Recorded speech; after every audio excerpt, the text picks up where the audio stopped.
Hey, it's Blastzone Mike, and welcome to Blastzone Mike's Fire Rock TV show. This is the last episode of season two. I can't believe I've got to season two, but this is the last episode, and this episode's going to be a special episode because Mr. Tom Collier from Fire Rock Music Group and the band Held Hostage is going to interview me. So it's a kind of a different type of thing, but I figured, this will be our 25th or 26th episode, right, Tom? Yes. Yep. I believe so. So, But, hey, whatever. absolutely. So, Mike, why don't we talk about how long you've been doing interviews? I mean, that's how I met you. Was you interviewed me back when I released my Great American Rock album? How long have you been doing this? Well, interviews go all the way back to probably 90, somewhere around 93, probably.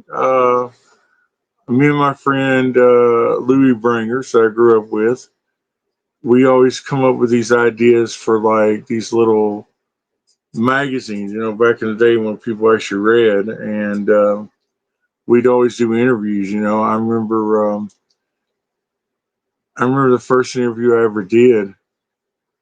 One of the very first interviews I ever did was with the Bullet Boys, and it was backstage at the Toy Tiger, and I thought it was shitting in high cotton. I was like, holy crap. In person interview, that is. Back in the day, we had to do those interviews on the phone. We had to try to dictate it, or we had to try to get some piece that we recorded. They were always just completely messed up. So to do this in person, and have your little recorder and stuff was pretty neat, man. And, Bullet Boys were on their way out on the downslope of their career because this was the early 90s. And to see the different personalities from how when they were sunk huge on MTV to playing a small club. So uh, I got a really real dose of reality that first time. Who's your favorite interview other than me? Who's the favorite person you ever interviewed? I know it's So probably a hard question to say because you've interviewed so many people. Well, why don't I rephrase that? What's your most memorable in your interview? I'd have to say probably one of the most memorable interviews. It was the guy that you interviewed on This Is Metal, and that's Steve Blaze from Lillian Axe. Lillian Axe that came to a place called the Phoenix Hill Tavern in Louisville, Kentucky, and I got okay for an interview. Back then, man, interviews were hell to get because you had to call somebody, and this person had to say yes, and that person, and all that. Not just like email. Here, let me send it, and then you get the interview. I get 10 interviews a day now. That took like 2 weeks or more. But anyway, make a long story short, so it was raining, pouring ass rain outside, and he was kind enough to say, "Hey, come in, and we'll do this interview." Mind you, his wife's from here in Louisville. Her whole family was there. He hadn't seen her because he'd been on the road. All that. Interview goes great. Just goes freaking swell. Guess what? I forgot to put the fucking recorder on. Oh, great! That's definitely memorable. That's right. And I'd say the other memorable. I have another memorable one, and that's I ended up in the dressing room of Cheap Trick at a show in Detroit, Michigan, at the DTE Energy Center, I think it's called there. And Cheap Trick was headlining. I ended up in their dressing room, and I'll never forget. Rick Nelson invited me in, and he didn't even know who I was. And this is when I was pretty green to this whole interview situation. I'd write down questions usually, or things like that, and I'm sitting on the couch. I always set this up. I'm sitting on the couch. Rick Nelson's on the couch with me. Robin Zander's getting dressed. The drummer's getting dressed. The bass player. They're all standing there. So I started asking these generic questions to Rick Nelson, and Rick Nelson's like, "Hold up, buddy." He's like, "I agreed to do this, but if you're going to ask me the same old fucking questions everybody else does, then there's a door you need to leave." And Robin Zander looked at him and goes, "Well, that's kind of rude." And he's like, "Well, how many times have I answered these fucking questions?" And they start talking to each other. And That's the night I realized, Tom, you don't write questions down. You treat people like they're just your favorite person in the world. And guess what? Me and you now are like brothers because of it. I mean, you didn't know me from shit. And look what we've done. Look where we've gone, which we can talk about that later. But the whole point is, I do interviews the way I do because of Rick Nielsen now. The way it should be, anyways. I don't believe in the writing the questions down. It's like everything is off the cuff. But I do. I'll research the person. Most of the people we interview, we know anyways, or know of their bands and stuff, or I've toured with them or something. I get more nervous when I'm like that, when I know somebody. Like, I did an interview with Blas, the drummer of Slaughter. I was just a nervous freaking wreck doing it because I knew everything about him. I like those interviews where a young girl comes on and you don't know who she is and you find out her dad's Johnny Lee, the biggest country artist of the 70s. I didn't know because I don't research things. I don't like researching people. Yep. I like being surprised and I like to have them tell their stories. Like when it held hostage, I was like, I don't know who the hell held hostage is. I just know Ripper Owens sung for you. You know, that's about the extent of it.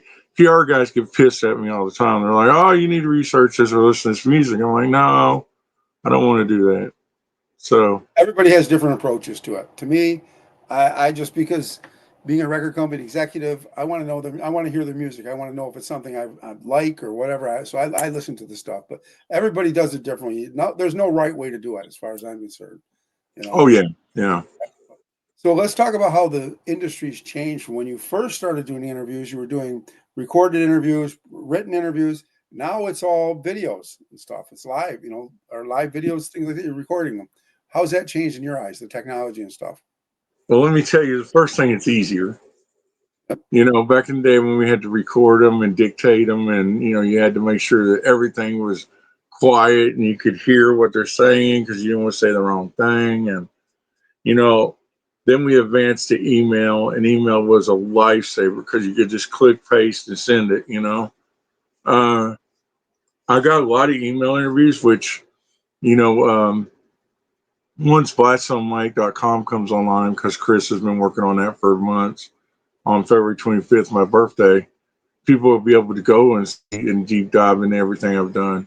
Hundreds of interviews and email, and then I remember the first time I started doing video interviews, it was with Skype.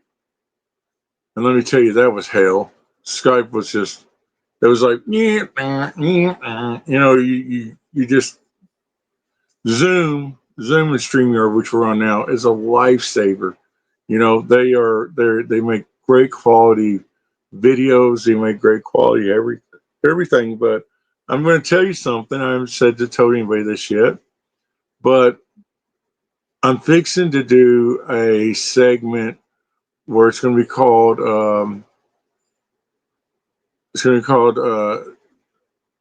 10 questions and answers with Blastzone Mike, and it's going to be mail. I'm going to send questions to people through the mail, like through letters, Yep. through Oh wow. email, and things like that. And it's a new segment I'm going to start sometime probably in March or April, and it'll encompass.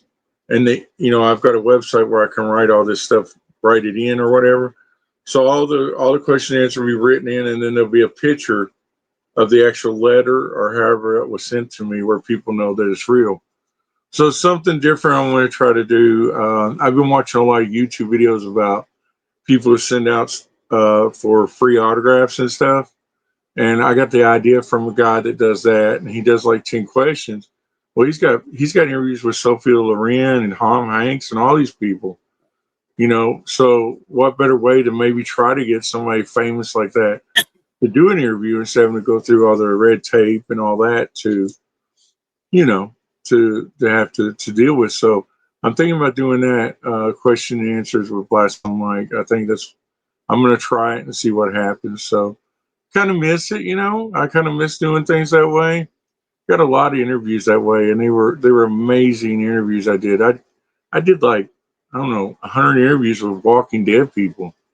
So just speaking of that, behind every show, there's always somebody that's doing all the editing, all the work, and people don't realize what's put in. Why don't you give a shout out to who does all your work for you on your show, on your TV shows? Well, I have a wizard. Her name's Christine, and Christine makes life so much better. It's like, I'll tell you a story real quick. So, I guess it was the night before last. Hope couldn't sleep, and I woke up, and I started talking to Christine because we're working on this documentary idea for Dave Tice, my friend in Australia who was in Buffalo, and so I find this picture. I find this poster of it's an old Elvis poster. It says Elvis Presley and it has Elvis on the side and all that. And it's like for one of those hayride shows from the 1950s. And I send it to her, say, hey, I want this poster we're doing to look like this. And I said, I want this picture, and I kind of write it all out what I want. It took her about, I don't know, 3 hours. But in 3 hours, I had the poster I wanted, and everybody saw it yesterday. So Christine is amazing. And the thing about Christine is she has so much faith in what I'm doing and so much faith in what we're doing together. We were actually starting to do Blastzone Mike and Christine, I can't hear her last name, I don't want to butcher it, Productions, where she is going to be, she's a 50-50 partner in everything I do because she deserves it. I mean, when you see this website, people, I'm telling you, you're going to look at it. And I told her we had a discussion the other day, and I told her, I said, look, can't have any more charity cases. It's only me, okay? I'm the only charity case. Everybody else has to pay. And she just started laughing and saying, it's not about that. I just have faith in what we're doing, and she's just amazing. And you work with her too because she sends you the videos. And I mean, if you have a problem, she gets it done, don't she? Really talented. That's why I wanted to bring her up. People don't realize that somebody behind the scenes like that is one of the most important parts of a show. If you don't have a good editor, a person who's really dedicated to it, you can't get the quality shows. And she is right on top. She sends me an email, and I said, "Geez, I need this." It's right back to you. I've told you before. I said the woman's on top of everything. She's always proactive. She gets to me before I even need anything. Well, here's this. So I open it up. I'm like, man, I wish everybody did this. Here's everything that I need right here. So, Yeah, Christine, thank you so much. That's why I wanted to bring her up. Thank you. So, all right. she's So let's. amazing. Oh, she is absolutely. So let's move on to some of the names of the shows that you have out there. Why don't you just talk a little bit about the different shows that you have going right currently? I know you've got several of them, including Facebook Well, Lives, different things. well, 1st of January, I decided I was going to do Facebook Live again. I started that in 2017, so that's the 8th year anniversary of me doing Facebook Lives. Now, a little backstory about that. When I first started for 3 years, I did one every day for 3 years, constantly. And then I just got kind of tired of it, burnt out. And in that time, I don't know, I probably did 1,500 interviews live or more. Every one of Oh, you can see on Facebook. All of them will be on my website when it comes out. So people are asking me, says, hey, I miss you. During the pandemic, I was the person people had to listen to because they couldn't do nothing, So I I said, okay, I'll do Facebook Lives again. This is what, the 13th, Hope? Hope, 13th day. Yes. Today's 13th. I didn't get to do one a day because I No, got I'm sick. sorry. 14th. Oh, today's 14th. Sorry. Um, I didn't get to do one a day because I got sick, and then we had a snowstorm and the electric cut out. But I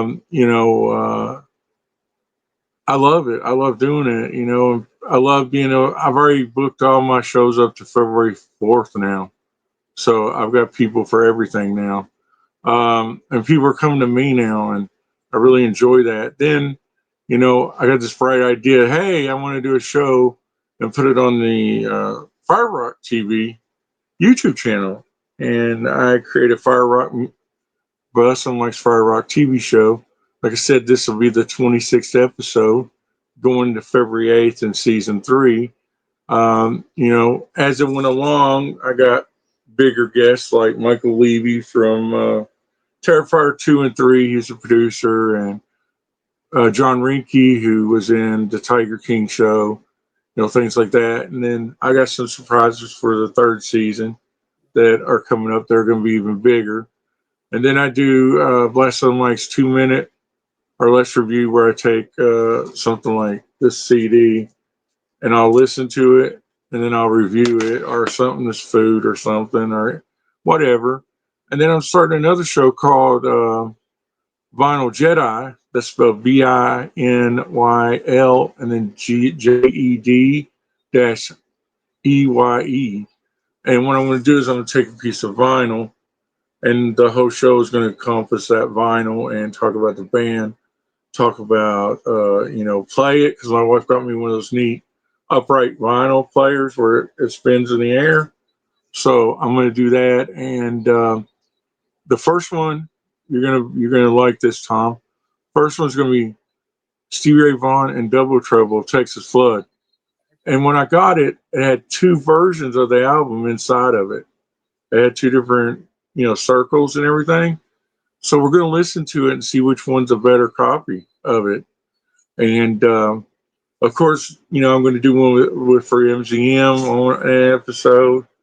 All the stuff that we put out, that type of thing. And if you ever put out an album, then I'll probably do that on vinyl. And then I've been getting people send me some vinyl. Like I opened up a piece of vinyl last night on my live, and I'll be doing that. But it'll be a weekly show.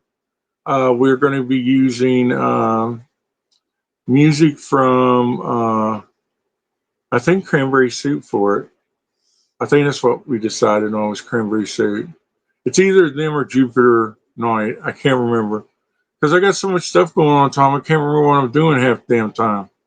So it's fun, I mean, um, I love doing video. I love talking to people. I love interacting, and tonight's going to be a banger Facebook Live, because I'm going to have Jim Foster and Jim Andrew, and they both believe different. One's a flat earther, and one's a guy that says he was tattooed by an alien. So that's on tonight. It's going to be an amazing show tonight on Facebook Live. I know you all aren't going to see it till later. And also, I got to say happy birthday to somebody. Today is my dad's birthday. He would have been 78 today, and he passed away when I was 19. And he's the reason I do this, because he's the one that gave me life. And my mother, she's in the Gospel Music Hall of Fame, and she's gone now too. But today he would have been 78, and it. I don't know, Tom. I don't know about you, man, but as I get older, I try to forget those type of things. It's is it like that, Tom? It is. I mean, I'm much younger than you are, but that's okay. No, but I'm just saying, as we get older and our family passes away, do you kind of put it in the back of your mind sometimes? Every year, my mother's been gone since 2009. I celebrate her birthday. Same thing with my father. I think about them when on their birthdays. I go visit them at their grave sites and things like that. That's kind of important to me because I was close with them both, so it's very good. But here's something we need to talk about too: the driving force behind Blastzone Mike. We know who that is. It's always a woman, and she's probably right there next to you right now. Why don't you say hi to us, Hope? Is Hope there? Oh, he wants you to say hi because he said you're the driving force behind me. Hey. Yeah, she's Hey, sitting here. hey, Hope. We can't see her though, can we? Huh? Show that beautiful face of yours. No, I'm good. I wasn't. she's not all made up. She I'm don't not like getting dressed to do all that on. today. She I didn't put my makeup on either, so don't worry. she wouldn't have been here. She'd been at work, but we still Yeah. freaking can't get down our heels. So there's a sheet of ice there. So she wouldn't be here today. But yeah, she gives me lectures all the time. It's like, now you're going to do this and that way, and you're going to do this way, and you're going to, I'm the one that did this. And I hear lectures all the time. But, we got to give her roses, as they say, because she is the one who did get one of the bands on Fire Rock signed, correct? Yes, yep. It was her. It was her decision to bring them on. She talked to me about it. Absolutely, great band too. We should have had her do all the stuff with them. I know, right? That would have been good. Yeah, maybe that's what we'll do. We'll put her there. Why don't we talk a little bit about Fire Rock and some of the bands that you've signed since you've been head of A&R? Let's talk about some of the bands. You brought in Well, some great bands. Fast first I Mothers. wanted Fast Mothers. This is this is I think this is the last one we put out.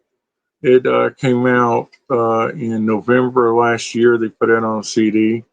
Uh, Before that, we put out the Tommy Kings on CD, and that's Greg Chasing from Badlands. We also put out that same day, I think we put out NZM, right? And NZM was is Nick Z Marino from Anyway Malmsteen. He's this keyboard player and guitar player, or guitar, no, damn it, keyboard player and vocalist. And Yes, then there you go. we put that out on CD and vinyl. And then after that was, I'm trying to think who all was in my head. So this was the next one after that. And now we have, and the same day this came out, the Tommy King's vinyl came out. And then March 8th is the Cranberry Suit album coming out on CD and vinyl. And we're fixing to slot Jupiter Night for CD and vinyl sometime after March. So, you know, everybody thinks it's a quick process, but, from the time that I started with the company to the time NZM come out was almost a year. And, I'm so proud of what we've done. I'm so proud of the bands we have, to say that I got, in my opinion, two legends with Nick and with Greg to do something. I mean, I was a huge Badlands fan when I was a kid, and um, I loved Jakey Lee and Ray Gillen, and of course Eric Singer, who went on to be of Kiss, was in Badlands too. But to say that I did that, and to say that me and you took a project that was with somebody else that was not doing anything, and then to be able to rejuvenate that, and then them sell CDs and even now vinyl, to me is amazing. Like NZM, it's the best NZM, and he's done better with our label than he did the whole time he had CDs come out, and um, that just shows that the ambition and the drive and the hard work that we've put into the things we've done, and here's to 2025 being even bigger and more projects and better things for both of us. I mean, I am not slowing down. I mean, I don't think you are. And I'm hyperactive. I'm jumping on my seat right now. I'm always on the go. But no, I think some great things. Don't forget about the Metal Hall All Stars too. I mean, Oh yeah, yeah. and those guys, Metal Hall All Stars, are on the label. We got some new bands on the Spider Rockets. We even got an EDM band on there now. We got a country artist, Joe Van Dresser. We got a Joe great Van blues artist. Dresser. Yep. And also Irv Lyons, his new album comes out next month, February 7th. But he's a Native American. He's in the Native American, the worldwide awards. He's involved in all these awards. He's got all these nominations for his music and stuff like that. So we've got a diverse band of diverse people, music bands. I think it's really great ideas. I'm What we brought on. excited for Van Dresser, man. I remember when you sent me that first song and you asked me what my opinion was, and I think that the right place, right time, right people, that guy could be as big as any of the other country artists that are out today. I Heard mean, three of his songs. Three of his new songs. They're better than Our Bar. Better than the first. I mean, they're incredible. that's The guy's great. I mean, great that songwriter. song's amazing. Yep. I got the Um, demos. I'll get them over to you. But they just cool. came I in. love to hear him.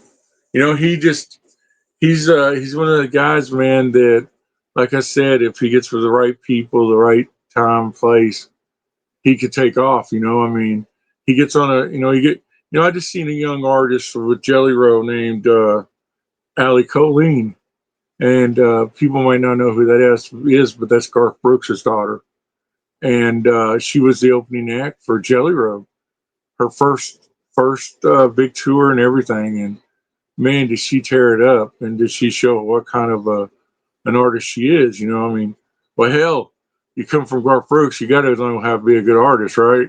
Oh, I yeah. mean, so she's tattooed from head to toe, beautiful girl. Her management company's amazing. Her just all her people in general are amazing to work with her, and she was amazing. Uh, I don't know when her new album's coming out, but she's got stuff out now you can see on YouTube.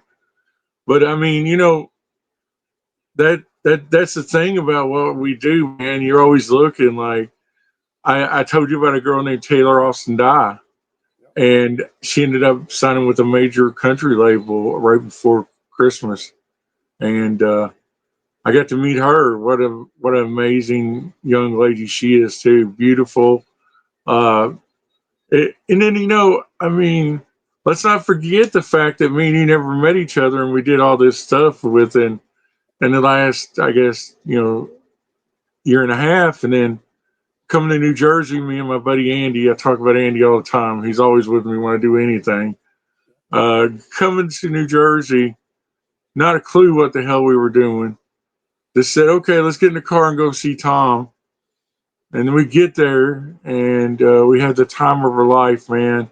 I'm going to go on record, and I'll tell you, Bill Ali is the greatest undiscovered singer I think I've ever heard in my life. That guy that you have singing for you, Bill Ali, is a superstar, and it's a travesty that he hasn't been found by some big band because he is Singing the next album. amazing.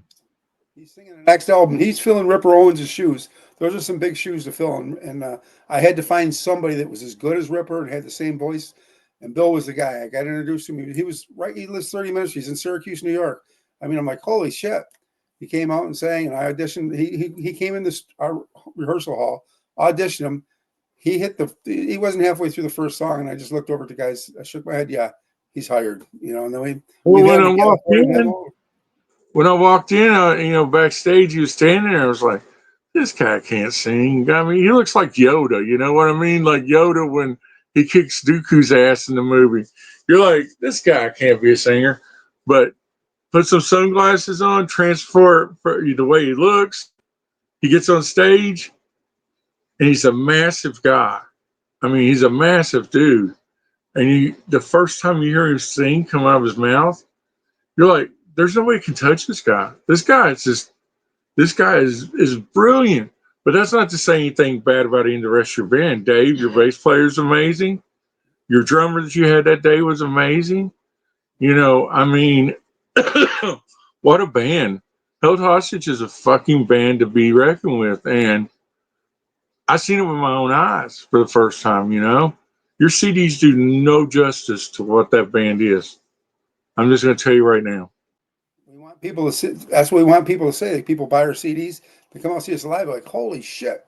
We when we hit the stage, I tell everybody we bring the world alive. We make sure we give them everything we got.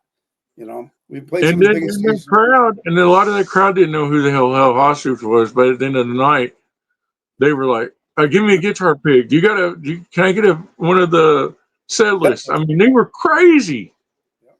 Yep. crazy. I was like, "Man, I can't wait to go to New Jersey again and do that all over." You know, because that Probably was New York City next time. It'll probably be New York City next time across the river. We'll probably be playing with them. oh cool. I've never been to New York. I got to see it in a distance, but I've never been to New York at all ever in my life. So, um, but yeah, you know, I mean. At 53 in February, I've been very privileged. You know, I got just had a brand new granddaughter last year. I have two other beautiful granddaughters.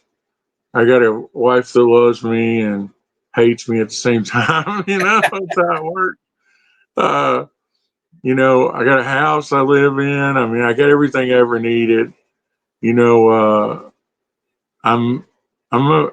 There was a time when I was a very depressed person at times, but you know, I try to be more happy and all that and all the stuff going on with me. And you know, then you have people come on like Matt last night, and he's like, "Man, I've never seen anybody have the kind of people you have that you talk to." And you know, there was a time when I was pissed because I didn't make a lot of money doing what I do, but now it's more like I want to lay a legacy for my grandkids to say I was the greatest grandfather ever. That's most important. Can't get anything better than that. That's That's absolutely. all I want. My grandson, I do the same thing. I love visiting my grandson and just when he comes out and spends time. There's nothing like family. There's just nothing like it, you know. Yeah, my So granddaughters live right beside me, so they can see me anytime they want.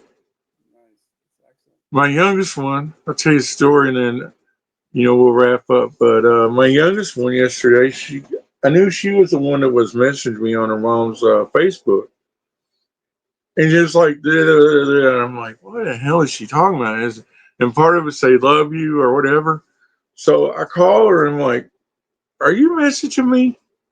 She's like, yeah, Papa, it's me. Read it. I said, I think it says, Papa, you're the greatest Papa ever. I love you and I think about you as the greatest Papa. And she goes, no, that's not what it says. I'm Oh, like, I'm like, well, can you get your mom where she can decipher it for me? So Kayla's deciphering. And she looks at it, she goes, yeah, Mom, that's right. No, Mom, that's not right. Yeah, Mom, that's right. It's like, it was hilarious, man. She just was, and she's one of those kind of, she's one of those kind of kids like a cat. When she wants you to give her attention, she does, and when she don't, she don't. Like there's times I come to her house and she's like, "Oh, Papa, I'm glad to see you." And 10 minutes later, she's like, "What are you still doing here?" So the other one, she's a diva. She's all about Papa and Mama. She's a diva though. Right now, I can't go get my mail, so I've been having her get my mail because it's at the end of the road. And I'll call her up. And I called her up yesterday. I said, "I need to get my mail, but this is a freebie." She goes, "There's nothing in life free, Papa." I said, "You're only almost 11. How do you know that?" She's like, "How much money are you going to give me to go get your mail?" Because I've been giving her money to get my mail. It's been like $6. She's like, "Well, I'm not going to do it for free." And hopes and laughing because we already knew we were going to give her money. So now she's made $18 off of me in the last 3 days for getting my mail. And I'm gonna be your mailman. Let me be your mailman. God, I'll be over getting your mail. she loves it. She loves it. She's like, she now I ain't gonna be able to get to do nothing without having to pay her though, because they're trying to teach her how to, make money and save it and stuff. So yeah, we've been dealing with that, but it's always nice talking to you, Tom. I mean, is there any other things you like to talk about before we go? I think we covered stuff. Thanks for letting me interview you. I'm probably the only person who can say I interviewed Blastzone Mike. It was an Yeah, honor. you're Thanks for asking me to do that and get this over. We'll get it up on the TV station. Yeah, it's going to be great, man. I can't wait for the next season of this, and I can't wait for the next albums coming out. Everybody remember Cranberry Soup March 8th. It's going to be on vinyl and CD worldwide. Um, and then shortly after that, Jupiter Nights album will be coming out soon too. That will be Oh, CD and vinyl. What's Hostage will that? be coming out. Hell Hostage is coming out CD and vinyl, special colored vinyl on our Oh yeah, next that's album. right. It's called That's Bless You that's Me. that the new album. The album is going to be done next week. I'm going to be in the studio finishing up. I've Oh, been the sending. album will be done next week. That's the plan. I've been sending all tracks. I wrote do the stuff in my home studio, send it to Dave's studio. Dave does stuff there. Then we go at Dave's studio, meet, we do some more recording, then we go finish it up in the big studio. Oh, nice, nice. And when's the ETA for yours to come out? I'm looking at probably May. May. Cool. Yeah. By the time I get it Cool. pressed and everything. So, but yeah, Are I'll have it you done. while we're talking about you, are you going to be doing any shows soon? Yes, we are. So we're doing some big shows here in upstate New York. We're headlining a show April 26th. We got another one we're playing March 22nd. We're kind of up and down the state. We're doing it on both ends of the state right now. But we want to, when our record comes out, we're going to do a major record release. We'll bring some great bands out there. Maybe that's when we'll do the Fire Rock concert up here and bring all the Fire Rock bands. But yeah, so Nice. it's fun. I wish you could have seen our last show. I know it's close to Christmas, but man, we brought it. We came out there and we just gave it. The crowd was like, wow. We were thinking about coming. We were up to the last minute, but it just got to the point of Christmas and money. But I mean, we thoroughly enjoyed me and Andy the New Jersey show, and we'll probably be coming to several of the shows that you got coming up, starting in April, May, June, or whatever. And also, I was going to ask you something else. I forgot. I can't remember what I was going to ask you. Oh, tell everybody how This Is Metal's going. Going great. I mean, we're getting more and more guests. We're getting lots of following. The show's blown up. I mean, we're getting thousands of viewers. Or the YouTube TV station has now got over almost 4,500 viewers or subscribers every Mm-hmm. day. It just keeps going up. I mean, we started that 5 months ago, the Fire Rock Music Channel, and it's doing well. This Is Metal's doing well. In fact, you sit in when I'm not there. You're the co-host. I like tomorrow night. You'll be on there, which is great. Yeah, I got to do it Like tomorrow. interchangeable parts, Yeah.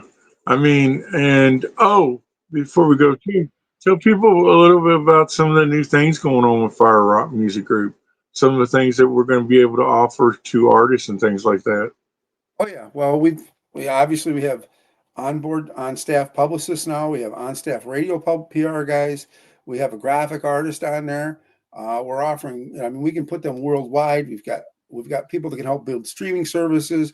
We've got so many publishing company. We can do everything. Plus, we're doing movies, TV shows.